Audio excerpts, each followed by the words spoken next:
Hello and welcome to this week's edition of the Turning Points podcast. We were blessed and graced by the lovely and extremely, I find her incredibly hilarious, Kathy Peake. What a spirit, what a light, what an example of how to just kind of say fuck it and be happy in life. Yeah, Kathy shares the story in a very sort of some intense stories in a very sort of, accepting and grace and loving way. She just is so exuberant. I've known Kathy for over 25 years. We're both Chopra teachers. Both learned how to teach meditation from Deepak years ago. And we discuss how we met and some of the adventures we've had. And so enjoy this light, bright being of a human being and our light conversation.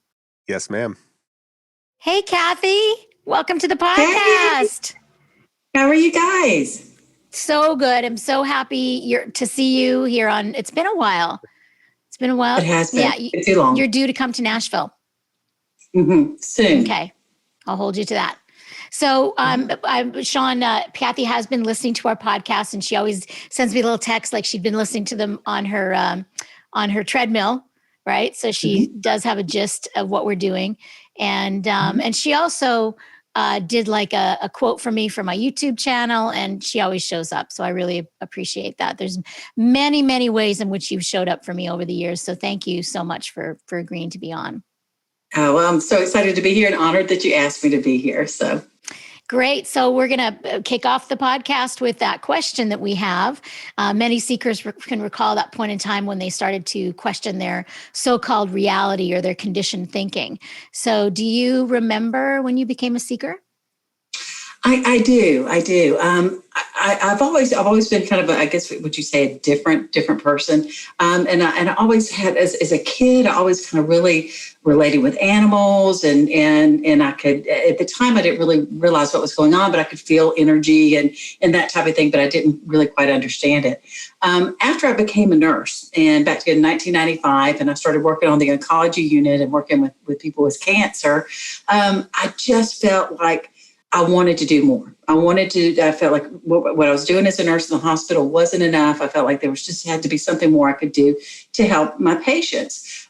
So one of the nurse practitioners, she said, Kathy, there's a therapeutic touch class that's going to be happening over at Emory. You ought to take that. You can learn therapeutic touch, and that's something maybe you can do to help your patients. And I was kind of like, I said that energy thing. I remember that in nurse school, and it's like energy fields and that's kind of wonky stuff, and she said it's a nursing modality, you should try it. So I spend the $200 and I go to this 3-day workshop, and Friday night I'm in there and all these people are talking about energy and chakras and feeling energy fields and stuff like that, and I'm like, okay, these people are whacked.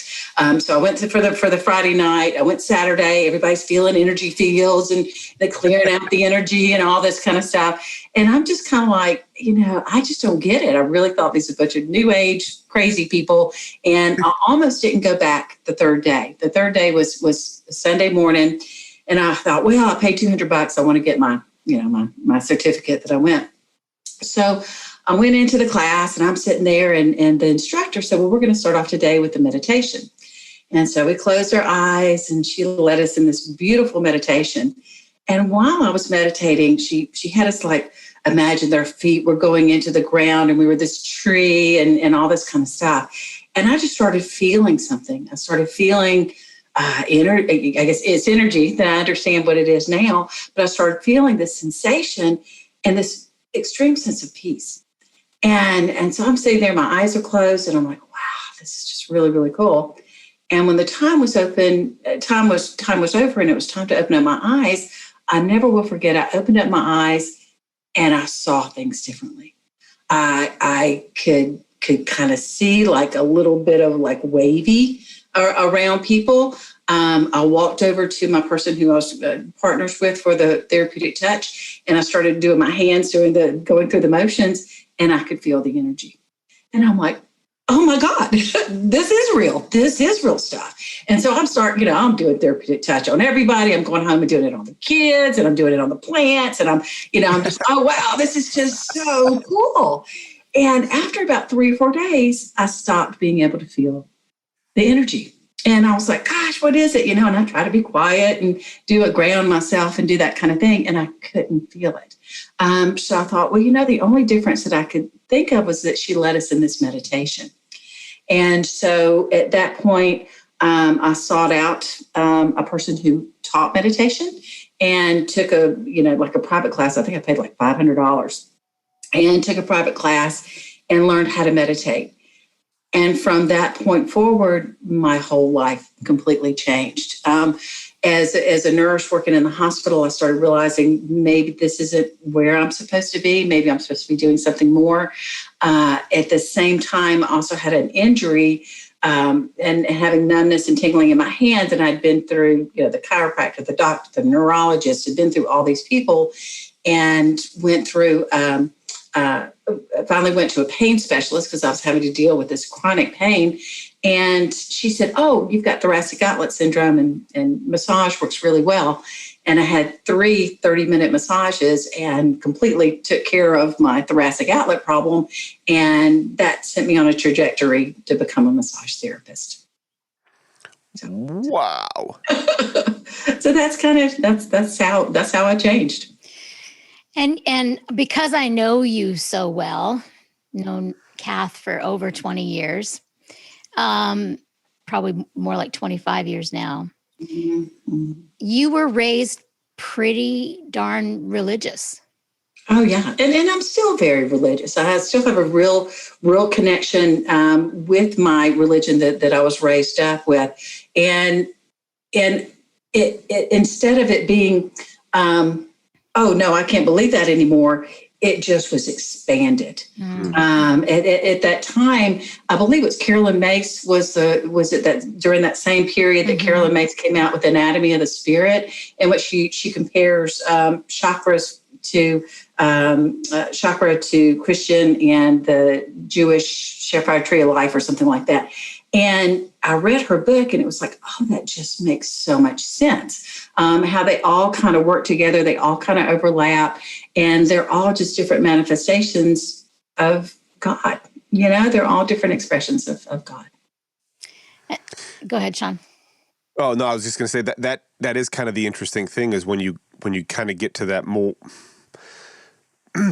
that higher perspective regarding all these issues, you start to realize the similarities between them, and they are just different paths to the same oneness. And it's interesting that one of my favorite stories is, and I'm probably butchering this, and could be my version of the story that I have in my mind, but it's when Buddha was conversing with a Christian man, and they argued for, I don't know, hours or days or whatever the story says. And at the very end of it, the Christian man says, oh, I concede you obviously have more wisdom than I do. I'm going to convert to Buddhism now. And Buddha said, no, you should go and bring this wisdom back to your faith, that your faith brought you to this wisdom, share this with your faith. And I love that neutral, it's not about what faith, it's not about what religion, it's about how you use your religion and how you manifest, spirit and awareness through your religion. So that's very cool. Most definitely. And I really struggled with that. And because I never forget, back in my early 20s, when I went through a divorce, I wanted to take a yoga class. I thought, well, this would be going to, take a yoga class and I don't know, thought it would be neat to do. And I never forget my mom going, oh, that yoga, it opens up your mind to the devil, and don't go to that yoga class, and I was scared. So I was, this was like I tiptoed into learning about different religions and different things. So it was not an easy way to go. It took me a while to kind of find my tribe and find people who weren't judgmental and to find folks who accepted me for who I am and what my beliefs were, and that I didn't fit into a little box. A lot of people fit into a nice box and they like it in their little box, but I tend to overflow. That's why we're friends. That's right. So do you feel like that's been part of your life journey, or to sort of integrate that and to rectify that within your own being? Definitely, definitely. Being able to embrace and look at other types of religions and look at other types of philosophies has enabled me to become a better person. I really feel that I think once you get over the guilt, and I think I still, even as an adult, I still feel, there's this, I don't know what it is about Southern folks. There's a lot of guilt that if you don't do this or you don't act this way or don't do that way, that you're not going to fit in. So I think that was a big struggle for me, was being, this is who I am and this is how I am, and kind of, you don't have to believe what I believe. So often people, I think they're if you don't believe the same thing that I believe, it's kind of like the politics that are going on now. If you don't believe what I believe, we can't be friends. We can't talk. And that's just so not right. There's a friend of mine, when I was going through all this period, she said, Kathy, God just knows how to talk to different people in different ways. That's just the different religions are just the way that it resonates within your heart. And so there's no judgment there. That's beautiful. And so when did you decide to study with Deepak and become a meditation teacher? Well, I had once I learned to meditate and I started meditating, I just had so many changes. Quit my job nursing, went to massage therapy school, started just, really questioning who I am, what am I here for? What am I supposed to be doing? And I had bought Deepak's book for a friend of mine, Perfect Health, I think is the name of it. And I had bought it for a friend, and they kept telling me about, different things with the Ayurveda and the medicine and stuff like that. And I was like, well, that sounds really neat. So I borrowed it back from them and read it, and it just really resonated with me. Things just made sense. I was like, well, diet, yeah, that's important. Wow, your emotional state, that's important. All these things that we don't really look at a whole lot from the medical perspective, especially back in the 90s. All of this made sense. And I saw that he was doing a meditation instructor training, and it had such a profound effect on me. I was like, man, I want to teach other people how to meditate. I really think that they can lower their blood pressure. They could, all the physical things. And then the spiritual things are just like gravy. That's just like the special sauce that goes on everything. So I heard that he was doing instructor training, and signed up. And the first thing you have to do is you have to learn primordial sound meditation. And I really enjoyed that experience and found that when I meditated with that primordial sound, that it was more intense. I could kind of get into that silent, still space quicker. And so I took all the training and got to run into Corinne while I was doing all that. Oh, gotcha. So that's how you guys met, was through the meditation teacher training. Yeah. So we would have been, we met in the hot tub at the Hyatt in La Jolla. Did I have my guitar there, or did I go so I was sitting on the side of the hot tub with my guitar singing, and Kath was in there. The wine. Oh, she had the wine. I had the guitar. That's hilarious. And then we found out that she was from Atlanta and I was from Nashville. It's only 4 hours away. So she's like, I'm coming to see you. She said, my sister lives in Nashville and I'm there all the time. And I'm like, awesome, because I hadn't manifested. Well, not that I'm manifesting and thinking about that all differently now, Kath. But I didn't have my tribe yet in Nashville. It was just, I was, feeling a little bit spiritually desolate the first few years that I was meditating in Nashville. And then after 3 or 4 years, all of my friends meditated. But at that time, Kathy, I felt a huge connection with Kathy, and we had a blast with her coming to Nashville and us hanging out. And then she brought me to Atlanta, introduced me to several New Thought churches. I sang at a pizza joint one night. She was just like, wherever, she was my biggest cheerleader. I was a promoter. She was my promoter. And I brought many versions of the Corinne band through Kathy's house. We would crash on her couch. We'd party till 3 a.m. Oh, we had a great time. We had a great time. Yeah. And it was always somebody different. She would bring, I'm going to bring Carrie Bear. Or I'm going to bring whoever. So it was always a lot of fun and everybody hanging out the house. And it'd be like, we can play here. We can play there. And we had. This is not to make this about us, but we've had a few people like that in our lives where when we went through a city, it was like a family friend or like an aunt or somebody that would let us crash at their house, and we would have always a home cooked meal of some sort, probably breakfast. Usually the families would just go nuts, and it was either a hotel or we got to have this like family environment. And sometimes after about a week or two out there, you get in that. I mean, that becomes such a sacred space, and I have to use very little of my imagination to imagine what that was like with you guys, hanging out at that time. Corinne, you kind of going through your musician phase of your life, and then finding meditation, and then connecting with you, Kathy. Like, I can't imagine how many laughs you guys have had. Laughs and heartache. I know, and lots of tears as well too. But we had such a good time. We did. We met at one of the first ones. It was the training in Ayurveda. We did all sorts of mind body connections. Really neat. It was a very intense week, and I remember Corinne had to catch a flight early out, and Deepak had just done this incredible opening of the heart meditation. And I remember looking back at her, and she was walking out, and she was just bawling.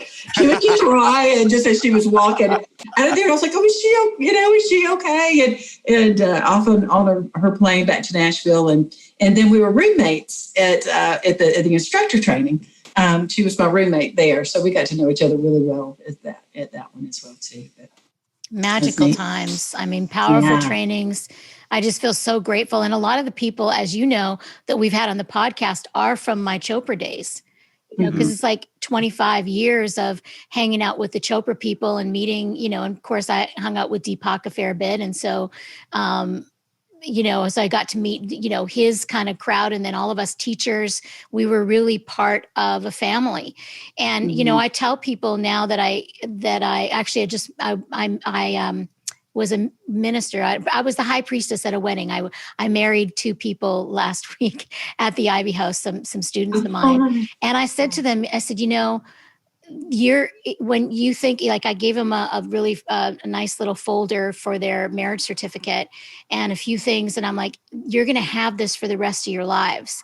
And you're going to look back. I said, there's so many people in my life that I know now 20, 30 years later that I didn't know where it was going and that we'd still be connected. And Kathy is certainly one of them. It's like the twists and turns your life takes and the connections that you still have are just so treasured and precious. Absolutely. Yeah, you have sacred experiences with people, and you can't help but have those deep connections, and it's one of those things where I bet you could go for a year or two and not talk, and then it doesn't even phase you. It's one of those relationships. Oh yeah. I won't talk to Kath. I won't talk to Kath for a year, and I'll text her. I'm like, I'm driving through. Can I come stay? Or she'll do the same thing. I'm like, yep. House. I'll see you here, and then we'll like talk till 3 or 4 in the morning. And yeah. All right. So I feel like I admire Kathy so much because she raised all of her children, which she has 3, by herself with no help from any of the fathers. She had her first 2 from one father, and then Julia that came along a few years down the road from another guy who was not financially. Just a little oh shit. Yeah.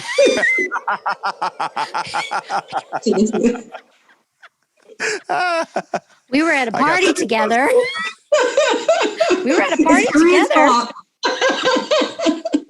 And we both met guys. Oh my goodness, that's a story. So anyways, I just admire, because Kathy has always been an amazing mom. Her kids are wonderful, and she's supported them, and she's worked full time and gone, so from your nursing to your massage therapy, back to nursing for hospice, right? And then teaching. I taught for 17 years. I taught healthcare science in a high school. After I had Julia, it was a little crazy.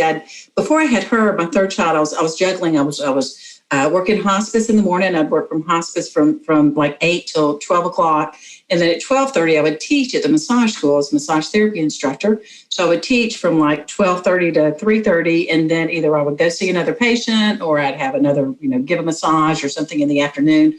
Or I was also doing home health at the time as well. So I might go see a home health patient. So I was always juggling. And then after I had Julia, it was just really, really hard to juggle everything with the baby. I had one day I was on call for hospice and I left at 8 o'clock that morning and got home at like 4:30 that night, and then the next morning, the Sunday morning. And I never forget the kids, they were like, Mom, there's nothing to eat. And I'm driving through the drive-through at Checkers and grabbing burgers and just like, here, come out to the car, here, grab the food. And it was just crazy. But I again, as everything in my life has happened, I had one day, I picked Julia up from her. I had a friend who was keeping her during the day. And I picked her up from the little daycare and I was putting her in the car and my phone went off and I picked it up as hospice. So we had this crisis in hospice and where the patient's family called 911. And so they were on their way, but he was a DNR. And they were like, Kathy, you got to handle it. And they like hung up the phone. Now I'm already off. And so they hung up the phone and my child's crying in the car seat because she's like, why aren't we going anywhere? And so I'm on the phone calling the EMS and she's crying and I'm doing all this. And I went home and I cried and I went, God, I can't do this. I can't do this. I can't, be there for my children and also, be on call and be available all hours and all that they want you to be when you're a nurse. And I said, you got to give me something different. Something's got to change. And as I do with my life, I put it out there and I go, okay, God, you guide me. You tell me what it is that I need to do. And so about 2 days later, as it works, I had a friend call me and say, Kathy, do you know anybody who wants to teach healthcare science in high school? And I'm like, it's not like sexually transmitted diseases, health class is what I'm thinking. And she was like, no, this is like CPR, first aid, CNA, emergency medicine, that kind of thing. I was like, oh, maybe I want to do that. And I went and applied for the job and got it. And I'm like, I can do anything for a year or two and kind of got in there and really liked it. I really felt I was making a difference. I was helping people. I was helping these kids. I was opening up their eyes about what their future was going to be like in their career as a healthcare professional. I had normal hours for the first time in my life. Had a 9 to 3 or whatever. And oh my gosh, snow days. It's like, but it benefits and things like that. So, but I always was kind of, when Julia graduates, I'm going to graduate too. And she graduated last year and, or a year and a half ago, I guess now. And I graduated too. So. And so what was your next degree then that you graduated in? Share that. Oh gosh. I've got my master's. I got my master's in education, with that. And then now I am still kind of trying to figure out what I want to do. I make things. I'm an awesome massage therapist. I do awesome energy work. And I'm still just trying to figure all that out with COVID, with this, as soon as I kind of quit my job, it was like, I'm like, oh, okay, I'm going to do all this stuff. And then COVID hit. And so I just feel like I've just been in suspended animation and it's been uncomfortable because I'm in suspended, it's like, okay, we got to go, but no, well, we can't, we got, so I just feel like I'm doing this dodging back and forth and just being open to what I need to learn, what I need to get out of this and where I'm supposed to be. Well, so that's the kind of the vibe I'm getting from you, Kathy, is not to say that you didn't have struggles, not to say that, life wasn't difficult or trying or, not that it wasn't something that was emotionally stressful at times, but oftentimes, people have this very, I don't want to say traumatic, but a very, massive life-changing event that changes their whole spiritual belief system, changes their programming as a child. And what I'm gathering from you is you seem to you pick up a piece, you look at it, you say, this part of this works for me, I'll use that. And the part that doesn't work for me anymore, I let it down. And then you seem like you've done that, but you haven't necessarily had, let's say, a come to Jesus, maybe I'm wrong, but, even that first meditation you talked about where you saw and it changed your course of life, but it doesn't seem to have changed you. Am I right on that? Or are there gaps in there? I want to hear more about how you managed to stay so positive and optimistic through all this time. Oh gosh.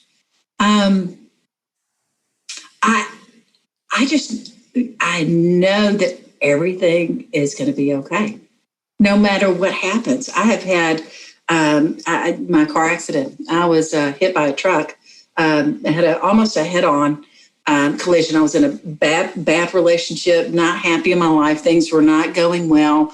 Almost had a head-on. I was able to turn the car just so it hit me right on me. Broke my neck, broke my pelvis, kind of shattered my pelvis, all the way over. And out of work for 4 months. Couldn't do for myself. I was, could barely walk, could barely get around. And it was one of the most incredible growth experiences in my life. All of a sudden, I had to depend on other people. It had always been me. I take care of myself. I take bills. I do everything. I'm in control. I've got it all. And I was no longer in control. And I had to rely on other people to help me, to make the food, to take Julia back and forth to school, for everything. And it was very humbling for me. But I also had all these people come out of the woodwork. I had one girl I hadn't seen in 30 years, a friend from way, way back when. She came and spent the day with me. I had all these incredible people just come into my life and to show me love and to say, Kathy, this is a time for let people to love on you. You're always loving on everybody else. You need to let us love on you and be there for you. And it made me realize that where I am in my life, the people that I had in my life at that time was not what I wanted. And so I made some big changes with that. But also I had to deal with addiction and had to deal with my I was on 80 milligrams of oxycodone a day. Yeah. I was taking a lot of pain medicine. And I had some issues with my neck. I'd had a fusion in my neck and had some problems. So I had been on pain medicine before. So now I'm on it again. And that was hard. That was a tough thing. I don't think people realize how that can just grab a hold of you. And then before you know it, you're like, I'm like, okay, well, I'm not having as bad a pain now. And you stop taking the medicine and you start going, you have withdrawals. And I forget to call the doctor and I'm going, I'm having withdrawals. What's that? And he's like, oh, don't stop, don't do cold turkey. And they sent me to a pain specialist. And when you go to a pain specialist, that I call it the pain train. You just go in, you do a drug test, and they give you your 2 months of whatever, and you go on. They try to do an epidural or whatever, but of course that didn't really help with the pain with me. And then mine was exacerbated. I was about a week after I went back to work, I got rear-ended. I'm like, okay, what's the deal? God, what are you trying to tell me? What is, keep just, all this stuff keeps hitting me. And so I had another several months. Quite literally, all this stuff quite literally hits you. Sorry, go ahead. Right, literally. And so I had to go through physical therapy again. And I had been, after the first accident, I went and spent 2 weeks up at the Myofascial Release Center with John Barnes up in Pennsylvania. I had a lot of therapy to get better. And so I had to go through therapy again. And I just, you get into that victim. That victim mode. Why me? And why is this happening to me? And I'm on all this pain medicine. You can't shit. You can't do. Your brain is not working right. It just is. It's not a good place to be. And I guess it's okay for me to talk about this now. I guess it is because I'm going to talk about it. I called my brother. My brother was a state representative at the time, and he was trying to get, and it still has been trying to get medical marijuana legal in the state of Georgia. And I called Alan and I said, I want to get off of this pain medicine. I'm still having pain issues, still having some things, but I want to come off of this medicine. Is there any way that you can help me? So he got me in touch with a fellow in Colorado. We went over, the medication that I was taking, how often I was taking it, what kind of pain I had. And he gave me a prescription for some oil. And it was 1-to-1 CBD THC oil, and then I had some pure THC that I took for like at night or when I was really having exacerbation of pain. Started taking it within 2 months, completely off of the pain medication, and then within another few months, didn't need to take the CBD THC oil anymore, and hadn't had anything for pain or needed anything for pain in probably 2 or 3 years. And also, I used to smoke. I used to smoke cigarettes. Corinne will tell you, I've struggled with that for years. That craving is gone. I really think that was a big turning point in my life was getting off all that stuff and getting off the pain medicine and getting myself healthy and taking responsibility for my own health. So, yeah, and that's I guess my biggest question is what imbued you with the trust and the surrender to get through all these moments of trauma? Because you talk about them as they're matter of fact, like, yes, this is my story. So fucking what? I mean, and not that it wasn't difficult by any means. I'm not downplaying it, but you don't wear it, like you said, as a victim. You don't wear it as like, oh, poor me. This is what happened and this is where I'm at, but you seem extremely healthy all the way around. How did you develop that trust and surrender to get through those moments? You said, I just knew that everything would work out, but how did you know that? That's a good question. I didn't always know that. I didn't always know that. There was a lot of tears, a lot of self-doubt, a lot of struggle.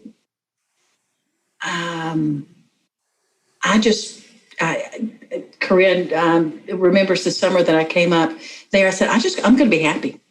I just decided in my life, I'm going to be happy no matter what. Because if I can see the positive side of everything that happens with me, then I can keep on living. I'm afraid if I didn't look at that, if I didn't look at the positive side of everything, I probably would take me out. I wouldn't be able to survive. And I just, that summer, I started taking the CBD and THC oil, I think probably like in August or maybe June of that summer. I just said, I'm just whatever. I'm going to be happy. I'm going to be happy no matter what. I'm just going to make the best out of whatever situation comes my way. If it's something bad, I'll take it. What do I need to learn from it? Why is this feeling bad to me? Kind of analyze it. And then how can I turn this to a positive? How can I make this better? And that's just kind of what I do. I think as an observer of a lot of, or at least the last 25 years of your life, and I think because we're quite similar, it's like you said, when you had to surrender and ask people for help because you've always done it for yourself. I think that's maybe what seekers have in common with each other, is that we know it's a choice. Happiness and growth and is a choice, and not being a victim is a choice. Now, choice is a funky word, because when you start getting into non-dualism, it's like when people are higher functioning in their amygdala and the fear part of their brain, do they have a choice when they're acting from victimhood? Like, do they? Like, it's just maybe part of the role that they're playing right now. We are blessed enough, the three of us here and everybody that we talk to, that we are seekers and we voraciously have this thirst to get it figured out, to be happy, to stand in strength and truth in our lives. Would you agree with that, Kath? Definitely.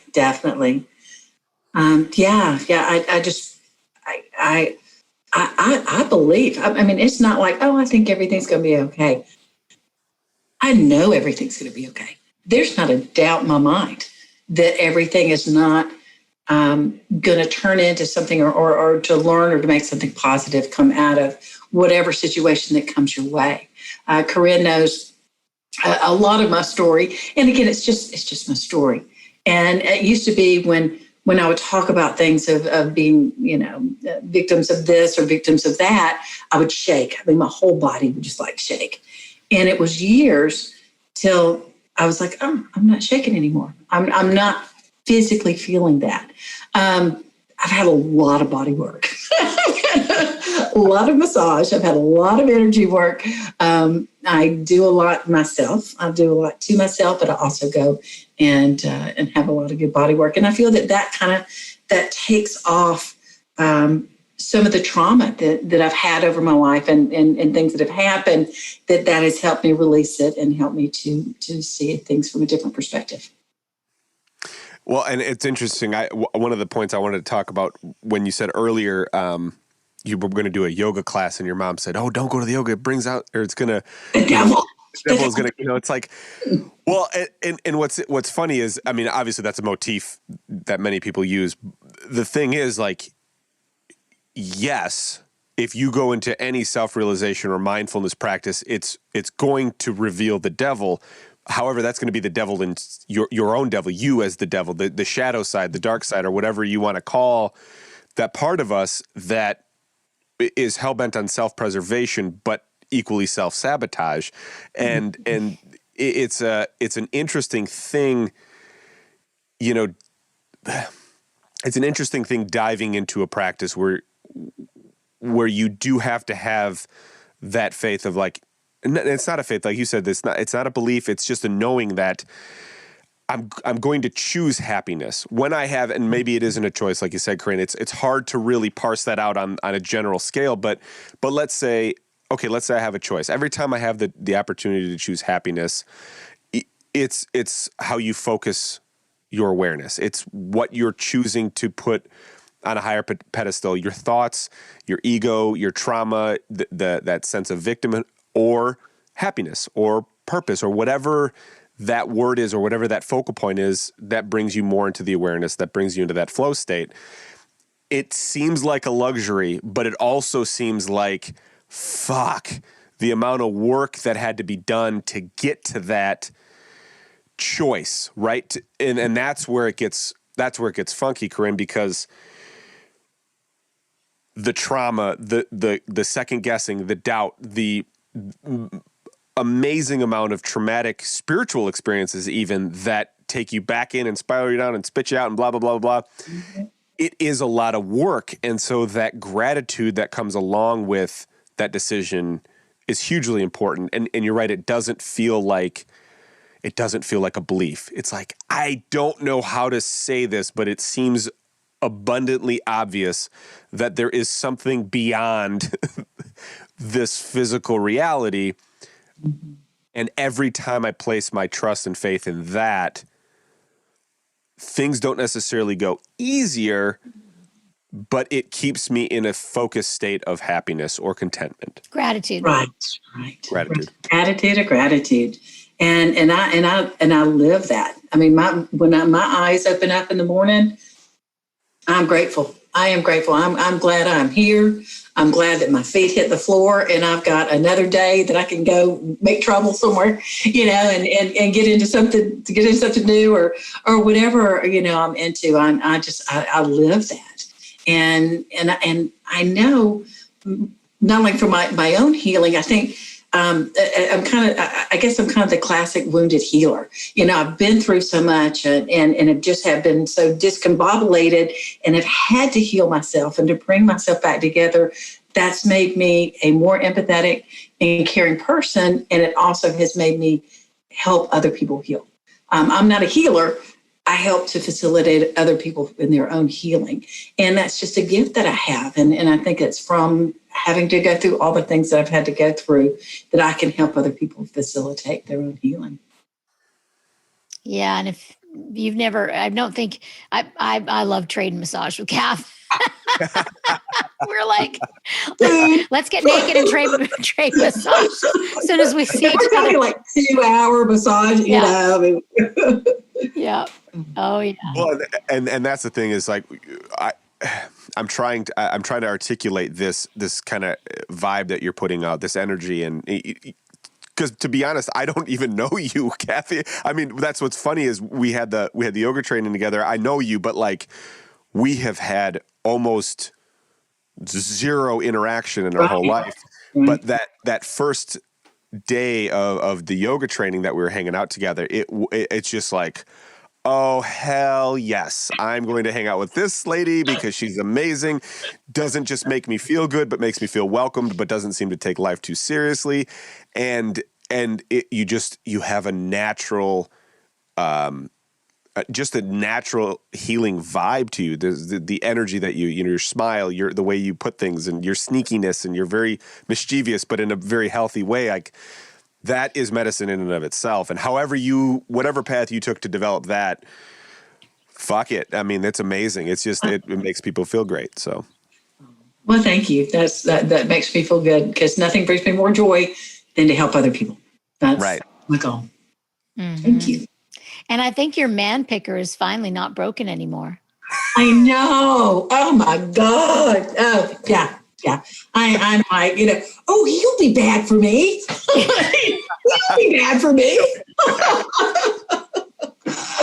Yeah, I went through a few. And again, that, had I not had those experiences, I would not have been ready, for Charlie. And to be with just this amazing man who I care the world for, and his thing with me, as I'm trying to figure out, am I going to have an office, or am I just going to go home, or what, trying to figure out all this stuff.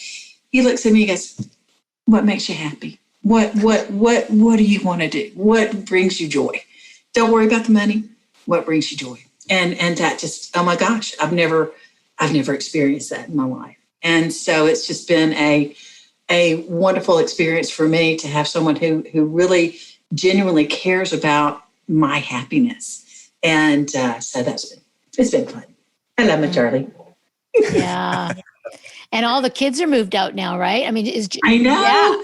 Empty nest, woo, party. They're all doing good. And Julia, my youngest, I mean, you got 32 years of raising kids. When by the time the last one's ready to go, you're kind of like, okay, look, come on. But she had to come back home, because of COVID, from college, she had to come back. So that was an interesting experience, because, okay, we've flown out, and, now we got to come back. But don't talk to, or don't, wear a mask when you're inside, because she's out working, and we're trying to be, all careful. So that was an interesting experience, but she's doing great. Anna and Stephen are doing good. Everybody's good. 2 grandchildren. I know. They're nice. Yeah. It's fun. It's Mm-hmm. fun. So can't wait to see them this weekend. Yeah. I love seeing them on Facebook. It's really fun. Mm-hmm. So I just want to kind of bring up one more thing that kind of came to my mind. I've had an insight really, and to discuss it maybe between the three of us. So I've been watching this show on Netflix. It's a little disturbing.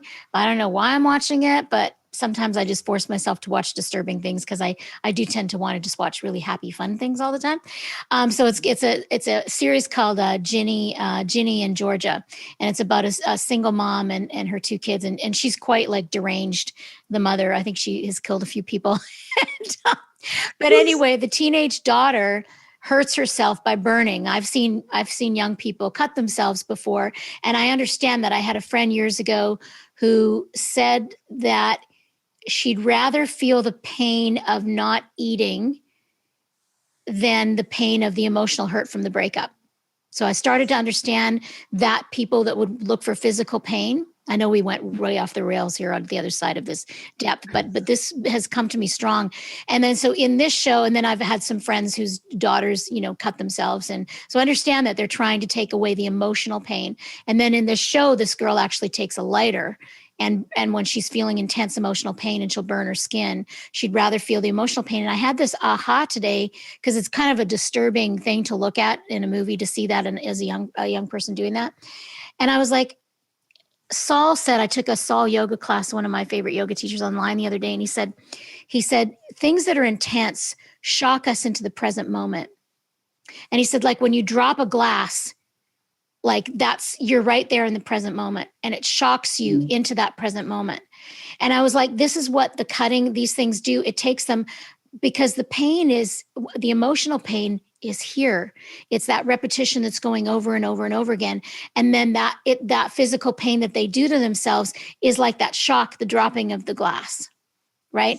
And so that's how I look at your stories, Kathy, the different different painful episodes that we've had throughout our lives is they've shocked us to be present in our lives. Mm-hmm. I definitely can see that. I know, like I said, I've had, a few little trauma in my time. Lots of things happening, but each time, again, it was, like I said, it was a slap in the face. I know that the car wreck was, because I was in a bad space. I was in a really bad space emotionally. Bad I was relationship. in a bad relationship. For years. I wasn't happy with my job really at the time. Julia, I think she was like ninth grade or something like that. It was just kind of a tough time with her as well too, and as teenagers and everything. And I just remember on my way to work that morning, just being just like, oh God, where am I going? What am I doing with this? And then, boom, it was very, very scary and really made me realize what's important, who is important, not only just what's important, but who is important in your life and what you're doing. I know that prior to that accident, it seems like when I look back on my ordeal with pain medicine, it seems like I had been on and off of pain medicine for years. Corinne can tell you when I had my knee surgery, and then I had this surgery, and then I had a hysterectomy, and then I had all these things that I think that, kind of like you were saying, that, that it was it woke me up to what was going on. But it wasn't until I had really the car wreck that I just went, whoa, wait a minute, what's going on? And then I had to heal my body. It's chronic pain is no fun. Before the accident, I had some chronic pain issues and things going on as well too. So I had to deal with that. Totally changed my diet. I don't eat, I haven't eaten a fast food, anything in, gosh, probably 2 years. Even when we're out, I keep, dried fruit and things like that. I prepare all my food at home.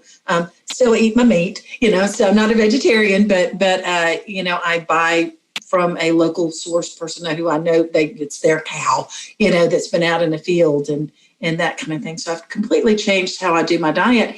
And that in turn has reduced all the inflammation that I had from these accidents and from all the scar tissue and all that type of thing. So I feel the best I've felt in a long time. Oh, that's so wonderful to hear. And that's what I try to tell my coaching clients. It's like these shocking moments, these painful moments, these difficult moments are there for us to inquire what in our lives can we do differently, and food is a pretty simple choice. If you educate yourself a little bit on how and notice how food affects your body at different foods and teas. And, I know all three of us, I know I had my mate this morning. I don't know if you had your mate because you're working late tonight. Yeah. And Sean's on coffee, but usually he's drinking yerba mate. And, the different healthy choices that we can make. And it's hard for me to share. Like, it's a beautiful moment when my clients and students, when they finally get that their greatest heartache is their greatest teacher. Mm-hmm. Mm-hmm. Yes. It's so awesome to see that light bulb go on when they finally realize, wow, I really have learned a lot from that situation. And that was because when I first say to some people, that situation that you are despising so much and have so much resentment, that's your greatest teacher. That's your guru. And they're like, no, that's not, But even if you think about the teachers, I think about the teachers I had in school. And yes, I had a couple of really wonderful teachers that I connected with, but I also learned from the asshole teachers. Yeah. Yeah. Sometimes. Yeah. And that's a lot of that is just coming again, my attitude of everything happens for a reason. we are presented with lessons to learn and things that we need to go through. And if we don't learn it the first time, you're going to have it come around again. It's going to keep coming. So I keep going, okay, what am I going to learn? Let me do it so I don't have to go through it again. Right. Let's learn this one from maybe stepping off the curb and spraining my ankle rather than hitting head on a truck. Right. Just a little bit lighter tap. Well, and that's what's interesting. You talk about a traumatic moment, and when that story or the TV show that you're talking about, Corinne. What's interesting is, I think a lot of people. First of all, let me start with, I don't think there's anything wrong with talking about the dark stuff. I think that really makes people uncomfortable. But if we don't explore those topics within each other, within ourselves, then they do become unresolved traumas. I mean, and what is a knot? I mean, in massage, what's a knot? It's a trauma that's gone undealt with, right? I mean, you haven't worked through it.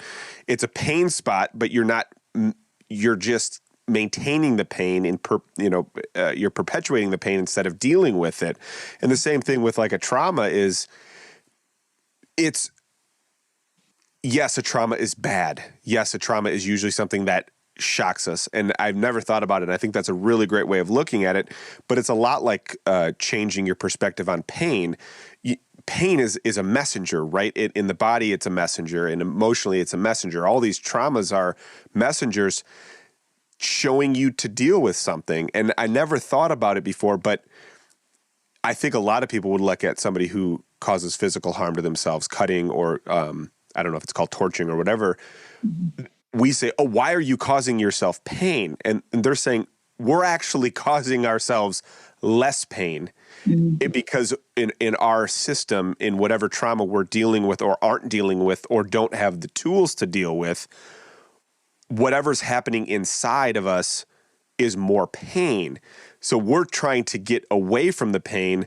We know we can't completely run away or escape, but we know that this pain distracts us from that other pain. That's a whole different conversation than, why are you causing yourself pain? And I think that hopefully our society is opening and growing and starting to look at, well, first of all, having these conversations more openly from more of a spiritual side and say, hey, tell me what's happening. You're not going to make me feel judgmental about you. I'm not going to sit here and demean you. I'm not going to cause you to feel shameful. Be open about what you're experiencing so we can try to figure out how to help you. Like you said, you're not a healer. You're helping somebody heal themselves. We gotta change our perspective on how we look at these things. So that did shift my perspective on a whole lot of things, but it also kind of showcases that final perspective shift for you where I'm just going to be happy. I'm going to choose to be happy. It's just what I'm going to do. And I think, man, the mountains you've climbed to get to that point is monumental, but congratulations on getting to that point. Oh, thank you. And I think it's a great note to end on is that happiness is a choice. People are always looking for something to make them happy, but ultimately it is a choice. And we realize that. I don't know if you knew that before meditation, Kathy. I don't think I knew that before meditation. Do you think you knew? Yeah. No, I didn't. And meditation, when I first started, learning about it, I was all, Miss Nurse, I'm, looking the research and Herbert Benson and what kind of research has been done in it. I wasn't prepared for the spiritual change that was going to happen in my life. I had and it was kind of scary. It was kind of like, why do I feel this way? And then it's like, oh, wow, I feel this way. and being very, grateful and glad that I've gone through the things that I've had to go through and just changing that perspective. I've done a lot. It takes a lot of work. Corinne, do you remember going to the Mind Spa down in Atlanta? Do you remember going to the place that had the geodesic dome? And we went and sat in. Had he had all these sensory deprivation. They had like the water bed and had the lights. Do you remember doing that? Familiar. Okay. Well, we had one experience within this guy had this geodesic dome, and he had all this music was being piped in. His name was Barry Osser, and had all this stuff that would kind of put you in a I think it's delta or theta state, somewhere with where your mind is when you meditate. And I never forget being in the experience and just seeing it's like I saw this light around me and all this light. It was like, oh gosh, I said, I just want to reach out. I just want to reach out and just be part of this light. It just felt so good. And then all of a sudden it was like this rush of energy. And it's like, you are the light. And it was like this, and I felt like what's that? They coming out of your hands and, everywhere. And it was just this huge surge of energy. And it made me realize that we are all connected. We are all connected. I can't disconnect from you any more than, I don't know what analogy for that would be, but we're all connected. And what I do is going to affect you, and what you do is going to affect me, and how we are all working with each other. We are all part of this incredible, beautiful light, which is life. And we need to honor and enjoy every moment because it's precious. Nailed it. Beautiful. Thank you, Kath. Oh, well, thank you guys. I appreciate y'all having me on. Man. Thank you for blessing our evening with joy and happiness. Love and happiness. Yeah. I love you guys. Love you too. Love you. This has been a treat for me, and just really enjoyed talking with y'all. And thank you very much for having me on. All right, Kath. Thanks for joining us. Hello, welcome to the Say More section with Kathy Peake. I love her. I just love her. I love her energy. I don't even really know Kathy. We have had very little amount of time together, but like I said, towards the end of it, she just carries herself with this. I've been through shit. I don't take life too seriously, and I'm choosing to be happy. That is the energy she exudes, and there's stories. There's traumas. There's plenty of it from so many different angles, and she laughs about all of it. She laughs about it from a space of, that was fucking hard, but I learned so much from it, and I think there's just so much wisdom and peace and joy and just humor. There's people's way, and then there's the Kathy way, and she's gonna say it. Just be ready for her to say it, and she'll say it. I just love that. So it was a really good conversation. Yeah, I'm glad you love her and connect with her too, because obviously I adore her, and I just respect her so much because of all the things that she's been through, and raising her kids by herself with absolutely zero help from any man. Wow. It's just amazing what she's been able to pull together and do, and she just has so much love and light in her heart. So I'm glad that it was a fun conversation. She's and she went deep with us, like talking about the whole, her challenges. Well, with her man picker, that's always a fun one. I think we do have things in common, her and I. Hey, maybe my man picker sucks too. I don't know. I probably have that in common. Probably not. Probably not. I like your male friends. Good. But no, she did go deep, and it was an interesting angle because I think the last few conversations were these very monumental turning points, and Kathy just has a very, I don't know, matter of fact way of looking at life, but also very experimental. Like even in the first story of energy healing that she was talking about, there's an expressed reluctancy there. There is this, well, this goes against my programming, but what the hell? I mean, there's a very carefree nature to it, and there's a curious nature to, I guess her spiritual quest, and not to say that isn't with other people, but it's just I just love her. I don't know, clinical scientist kind of brain about.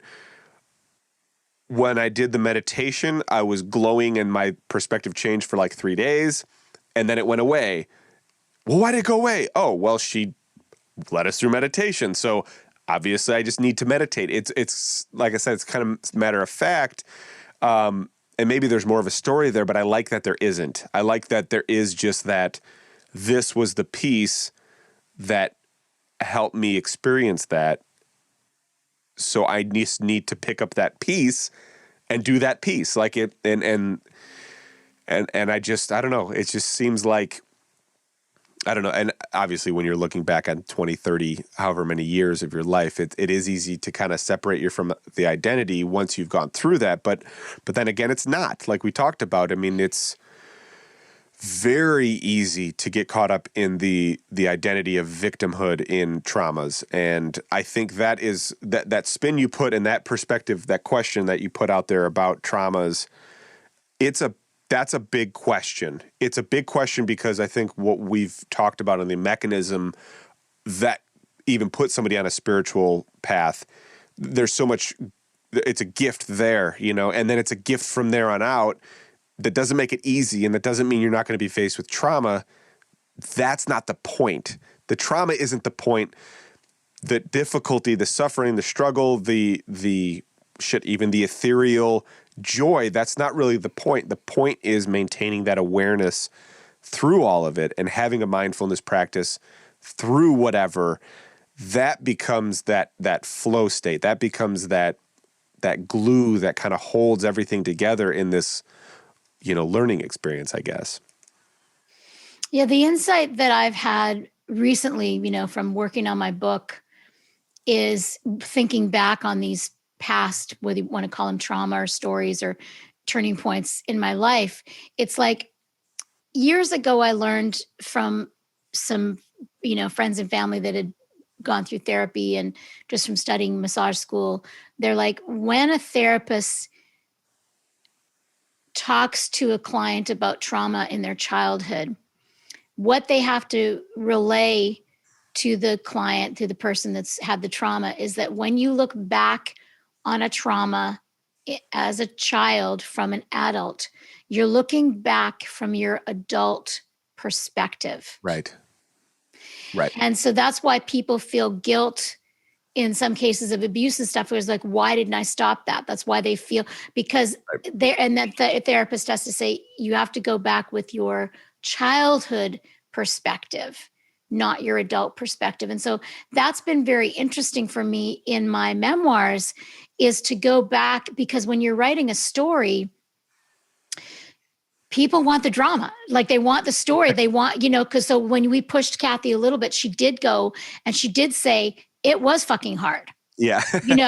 I was depressed. It was challenging. I was, in a relationship with an asshole. It's like, so when I tell some of my stories in my book, it's challenging for me to go back to that Corinne that was in that smaller mind frame, right, and perspective and pain body, as Eckhart Tolle would call it, and not go into teaching mode, because that's what I tend to do. So Yeah, don't try to teach the past version of yourself something that it can't be taught, but also, so yes, I like that, but on the reverse of it, I think that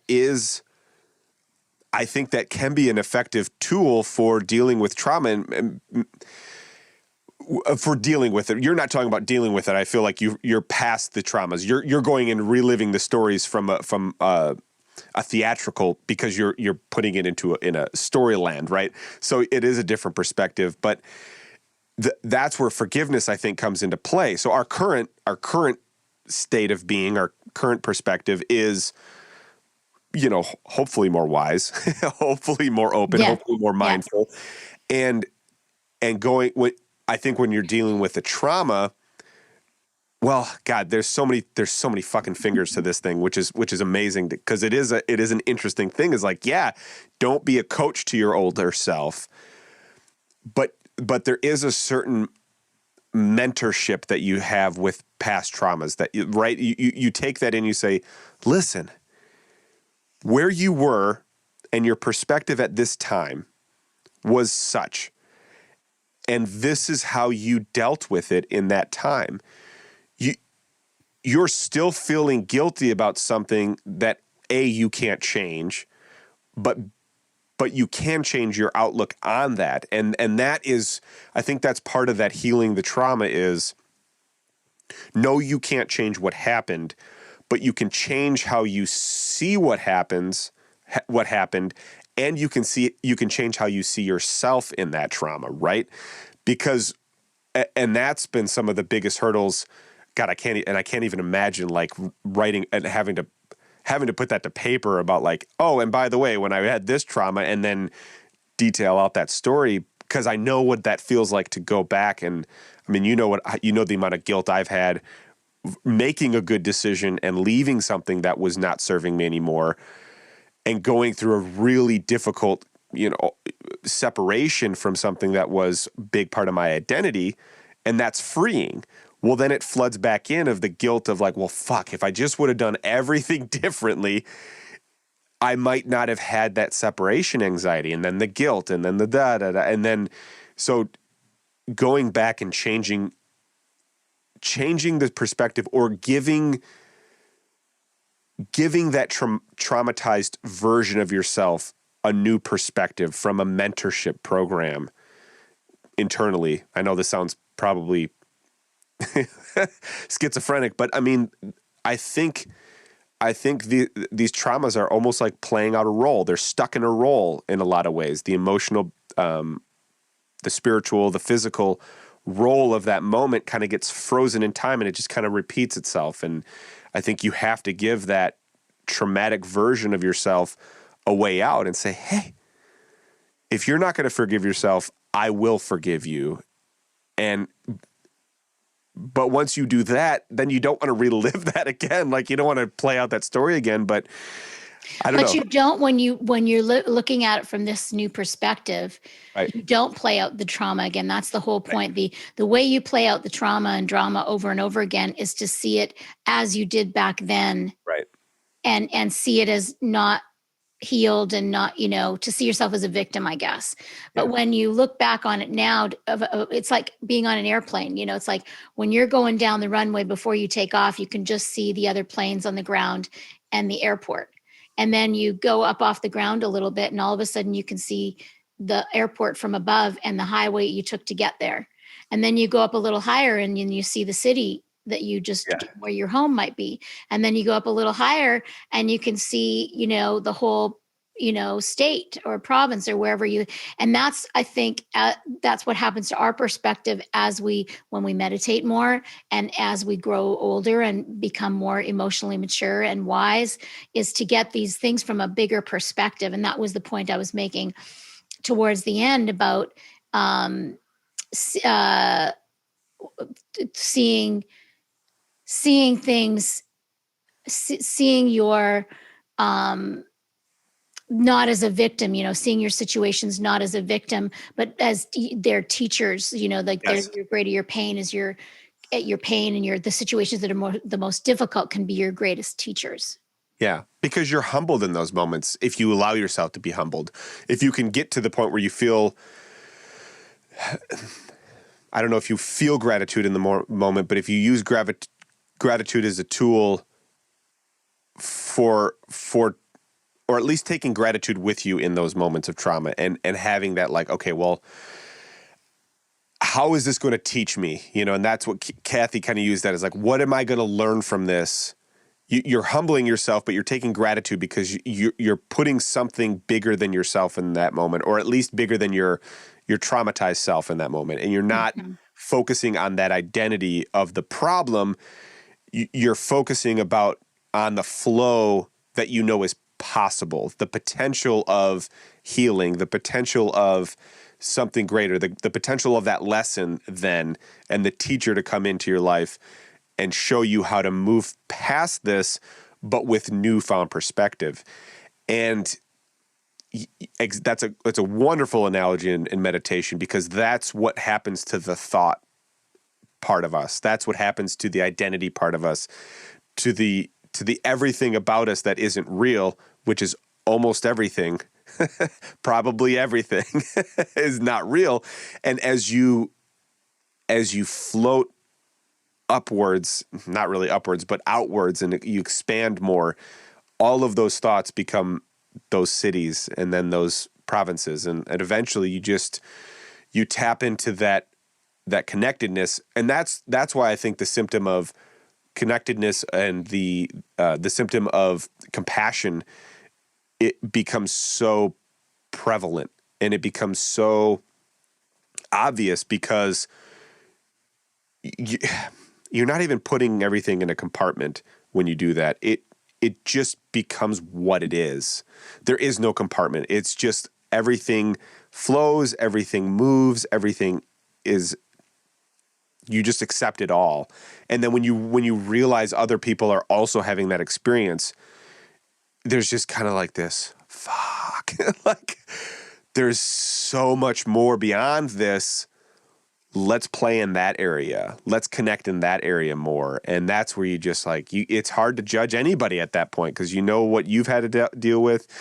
You're aware of your own traumas, but you've done a lot of work to get past them. So you just have this amount of humble gratitude, servanthood that comes into play. And it's amazing. You know, it's an amazing feeling, but it's certainly convoluted. Yeah, I mean, it's a nice way to live, though. It is a nice way to live. In a lot of ways, it feels like the only way to live. It feels like it's impossible not to live that way. Yes, it is a nice way to live. It's impossible for you and I not to live that way, which we are grateful for every single second of every single day, to be able to have enough wisdom and, empathy to live in gratitude and live in love and see the interconnectedness and experience the interconnectedness of everything. I mean, not that we're perfect all the time, because we certainly aren't. We have challenges in our life. Yeah. Both of us do. But I still think that doesn't take, like, we still have gratitude for everything in our lives, and we're not victims no matter what happens. It's right. We take everything and accept the challenges that happen to us. And yes, it's difficult, but for me, my perspective now is, I'd be curious to see what yours is too. My perspective is that I've chosen, on some level, I take responsibility and have chosen everything that happens to me in my life. Every relationship that I'm in, everything that happens, like, whether somebody steals something from me or, whatever the difficult things that have happened in my life, probably Satya moving in with one of my yoga students was one of the more challenging things I've ever been through. Way to throw that out there. Do I mention that? Well, enough people know about it. I mean, everybody that knows me knows. But Satya didn't have an affair, and he loved me, and we were separated, and he was just with somebody really quickly after we were separated. And you don't choose who you love. That's, it hurts still. So I'm just bringing up that because that was probably one of the more recent things that was painful. It hurt, but I didn't feel like a victim. And I feel like I went through that pretty gracefully. Oh, you went very gracefully. I mean, and that brings up a point about the friction that you and I had during that period of time, and some of the things we had to work through, and I think responsibility is kind of key. I choose accountability and responsibility as the pinnacle of the foundation of my core values, and I think that can get, and I've struggled with how I interact with that responsibility, because, and I don't quite look at it like I chose for these things, or maybe I don't see it the same way, but like the responsibility angle from my perspective is you can't really change or decide what's coming into your life. There's so many things that hit you from different angles, and maybe on an ethereal level. That's what I said, on some level. Yeah, I totally get that. Yeah. Well, and that's the the big debate between determinism, or free will, basically. And it's like, I don't really know. I don't know what happens beyond this, but what I do know on that responsibility conversation is, something enters your life, maybe you chose or maybe you didn't chose, or on some subconscious level you chose for that to happen. What you do have the choice of, and what you are responsible for, is how you interact with that experience. And that goes for healthy experiences and it goes for unhealthy experiences. And that was, I've had two very healthy growing experiences. One from you and one from somebody else we know that are very close. Is something happened. I was called out and I was challenged to basically say, holy shit, I didn't realize. I was aware and I know that this is what I did. I didn't understand to the degree that I was going to affect you. I didn't know that that was going to hurt you as much as it did. I was playing safe and I was playing the deniability card, but ultimately had to say, I fucked up, and what happened from that is, yes, that was a very uncomfortable conversation. And I'm sure it was uncomfortable to be like, hey, I got to call you out on this. And it was as comfortable to be like, fuck, I'm getting called out on this. But what happened thereafter was I owned it. And I said, you know what? Maybe I did have an excuse. Maybe I did have a reason. And maybe I was in a difficult situation. But that doesn't mean I made the right decision. And that doesn't mean the decision I made didn't hurt you. So now it's time to fucking stand up and say, yeah, this is what I did, and that isn't fair to you. That isn't fair to this other person I'm talking about. And as soon as I took responsibility for that and had that accountability, it took us to a deeper level of communication, because now you know where I stand and and I know where you stand way better.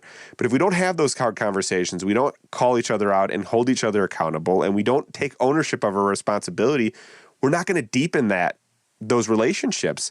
And your and I relationship, that's about 2 years ago now, has deepened way more, to the point where now we're doing a podcast where it is one of the most enjoyable things in my life at this point. And I can't say we would be this comfortable doing these conversations had we not gone through some level of those. And there's, smaller degrees of those built up to that point. But I agree with you about the responsibility.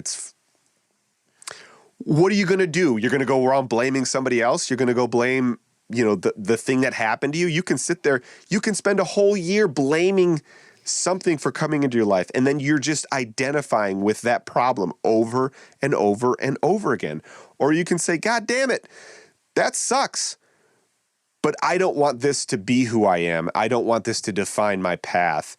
I want my path to define, at least to the degree I can, by, like Kathy said, happiness, contentment, peace, growth, gratitude, whatever words you want to use. But those, aligning yourself with those, puts you into a state of being that gives you endurance to deal with traumas on a greater and greater and greater and greater level as you keep going through them. Yeah, that's beautiful. Because I think, what we're not saying that you ignore the problem, or that you do in spirituality what's called spiritual bypass. We're not saying that at all. Mm-mm. It's like how the way you touched on this with Kathy is like the way traumas get stuck in our bodies that need to be, with acupuncture and massage, need to be massaged out, or whatever it is you do, or yoga or whatever, is by not feeling something fully and by perpetuating the story in your head about things. Like I love Satya's mashed potato story. Do you remember that? Yeah. So I'll tell this. So I don't know if I don't think I've ever told this on the podcast. So, you go in, and most people love mashed potatoes, so you go into Whole Foods and you order these amazing mashed potatoes with fresh butter and parsley and stuff on them. And you have a big order, and you go to your favorite teller and you pay for them. And Sandy's like, oh, enjoy your mashed potatoes. And you pay for them, and you sit down at Whole Foods and you eat them and you leave. And then you go back the next day and you pick up some milk and whatever. And you go through and Sandy's there again. And you say, okay, I want to pay for the milk. And I also want to pay for the mashed potatoes I had yesterday. And Sandy's a little confused because you paid for the mashed potatoes yesterday already. And but she, it's like, okay, I'll take your money.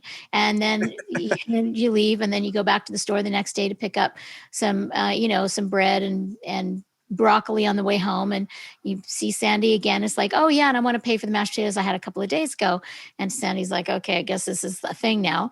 And so Sandy overcharges you, and again, and so you do that, for a couple of weeks. And so that's what Satya said, when you relive, like when you're mad at somebody and you relive it over and over, you're uncomfortable with the situation, and you tell the story over and over to friends, is you're paying. So you only eat the mashed potatoes once. You only go for the drama and the trauma, the difficult situation once, but your mind perpetuates such a situation over and over when you tell a friend about it, and then you tell your family member about it, and then you tell the cashier about the problem. We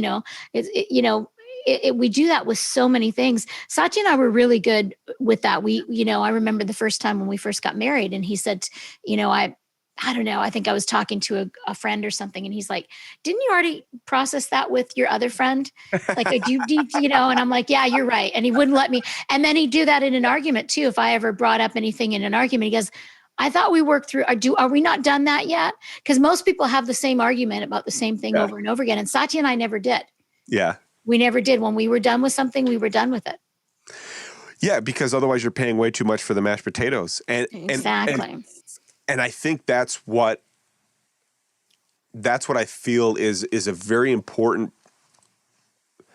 we're talking about the dark side, or talking about the devil's in yoga. You're going to find the devil. Like, I love that. Like, and I think on some, psychological level, yeah, there is a devil inside of us. There is this mechanism that makes us look at something over and over again and convinces us that because we're looking at it, we're dealing with it. But we're not really. I mean, and that's the funny thing with trauma is like, and actually this was, I don't remember if it was Kendall or if it was Aaron. We were talking about this. I think it was Aaron, where I was like, we can have an argument with somebody in our mind for 3 days before we're even supposed to actually talk to that person. And every single time you actually go to talk to that person, it goes way different than in your mind. Totally different. It usually goes way worse in your mind. Way worse. Way worse. I can't tell you how many the clients I talk to, they'll be like over and over again. I'm like, whoa, let's just have the conversation with that person first, and then we'll discuss the conversation. But you haven't even had this. Right. You're having this conversation in your head. You don't know, it's crazy. And what I really, I can't remember where I first heard this, but it's something I'm really into right now. Your mind is constantly, so there's one thing Eckhart Tolle always says, is that we're unconsciously, we're thinking of the future and the past all the time because we unconsciously believe that what we're thinking is more important than in the present moment. Yeah. Okay. So there's that. And then when we relive situations and conversations in our head, whether it's a future conversation that we have no idea what's going to happen, the way it's going to go, or a past conversation, or a solution to something, our mind is trying to get comfortable. It all comes down to comfort. The mind is constantly having these conversations in your head to redo things to get comfortable and so it's so weird how it does that, like constantly. Yeah. And it finds comfort in the predictability of things. Yeah. It wants to know what's going to come next. And that seems like the defense mechanism, and why I think growing, expanding yourself, challenging yourself feels so foreign and feels like such a big obstacle, is because you don't know what's on the other side of that. You can't know what's on the other side of so many of these self-reflection processes. We don't really know what's on the other side of trauma unless you process a lot of traumas. And then you start to understand that, oh shit, when I process these traumas, I don't have to let them hold me back. I don't have to let them become baggage, but it's from the state of awareness. And I think that's what cultivates that relationship with what Kathy was talking about, where it's not really a belief. It's a knowing, trusting, believing ball that you have. And it's not this self-preservation thing. It's from a space of surrender and yeah, the mind, I mean, and that's what's funny is like we're talking about traumas with other people. There's a whole bunch of traumas that we deal with internally with ourselves too, and that's a whole nother conversation, but that's the deeper piece to this is we have traumas with each other. And as you start to deal with the traumas that somebody else does to you, then it feels like you start opening those traumas that you've done for yourself, the guilt, the lack of self-esteem, the self-loathing, so many of these things that we think are part of our identity. And it's part of that predictability comfort zone that our mind has, where it's like, well, I know this about myself. So as long as I maintain that and preserve that, I don't have to refigure out who I am, even though we're very little, so yeah, I don't know. Well, and that's the thing is we think we know this about ourselves, right? And that's your point is and that's, the whole deconstruction of the ego and the self-image, like all these ideas that we have about ourselves, like that I'm a survivor or whatever labels that we have on ourselves, whether it's a cancer survivor or an abuse survivor or a nice person or a positive person or a depressed person or whatever, the labels that we have, we do have them, as you said, because they're comfortable, but they're not real. They're the self-image. Yeah. They're the images that we have. And that makes us comfortable because we have it in a little box. But as COVID has been teaching us in a very uncomfortable way for most people, it's like the future and, what you enjoy and the people you live with might not be the people you enjoy after you've been quarantined with them for a year. And the path that you're on, the work that you're doing might not be the work that you want to be on. And what you thought, now you have to really sit with yourself because there's not as many distractions to, go shopping as much now. And so I think that's what people have been faced with in COVID is the uncertainty of the future. And then also the life that they thought was comfortable and thought was who they were. But hopefully it's all the illusion dropping away to then live life as it's meant to be, spontaneously in the moment. Yeah. Because ultimately, we think we want to know the conversations, the people in our lives. We think we want to know the end of the story or the middle of the story by going to psychics or astrology or, whatever it is, or picking a person that we know is going to be there forever, whatever it is, the things that we do to create security. But ultimately, that's all there isn't any security in any of it, as we're finding out in COVID. There's, we don't know tomorrow what tomorrow is going to bring and what, even next week, we can't make plans, like nothing. Yeah, no, I know and that again, to Kathy's point about it, she's like, I feel ready to go. I feel like I invested in all these other things and I was about to, kick them all off and then shut down. And that's a great closing example of all of this. It's like, I feel this way, but this is what's in front of me. This is what I'm faced with. So I'll face it with patience, with surrender, with letting go of my notions of what should be or how it ought to be. It's just, I can have all those things and we can have all those things, but at the end of the day, there is awareness and there's what you're faced with. And how are you going to interact with those two things which is awareness, what you're faced with. And that is grace and space. Yes.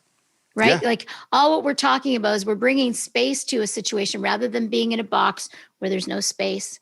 Yeah. Bringing space and uncertainty. Yes. Which is the nature of reality. Yeah. Uncertainty. And then when you're open to that, then the grace shows up. The grace is always there. Always. We show up for the grace. Nice. That's what I'm learning the most about it. It's like, it's always almost begging me to be like, could you please fucking pay attention to me? You shut up, stop your blah, blah, blah, and show up for me because I'm ready for you to receive me. And that's every day. And that's what I love. That's what I love about Kathy's spirit is she's like, every day I put my feet on the ground, I look up and thank God. I'm there, I'm present. And that's the grace that is available for all of us, I think. Yeah, it's beautiful. Stop your blah, blah, blah. That's my Blah, blah, blah, stop your blah, blah, blah. blah, blah, blah, blah, blah, blah, blah, blah. You're probably, I just want to say one more thing because this is really funny. It's stop your blah, blah, blah. Doesn't have anything to do with anything. Maybe, I don't know. It has to do something to do with you for sure. Stop your blah, blah, blah. There was a famous cartoon that was out, I think in the 80s. I'll have to find it. And it was Ginger the cat. And so this person would be talking to Ginger the cat and they'd be saying, okay, Ginger, I've got to go to work early today. And so I'm going to leave your food out. And then mommy will be back, later. And then mommy leaves and you see what Ginger heard is blah, blah, blah, blah, blah, Ginger. That's all Ginger. That's exactly right. Blah, blah, blah, blah, blah, blah, blah, blah, Ginger, blah, blah, blah, blah, blah, Ginger. We are so self-involved. I am so up my own ass about everything. That's so fucking true. It's this thing of like, I'm the most important thing. And we are. I mean, we're with ourselves all the time. How are we not, I don't know. That's wonderful. Thank you. That's how I felt in that epic mushroom trip was like, oh my God, he's going into his shit again. So, and I was graced with your lovely humor then, and I'm graced with your lovely humor now. So thank you. Oh, it's funny. All right. Till next time. Yes. Enjoy your evening.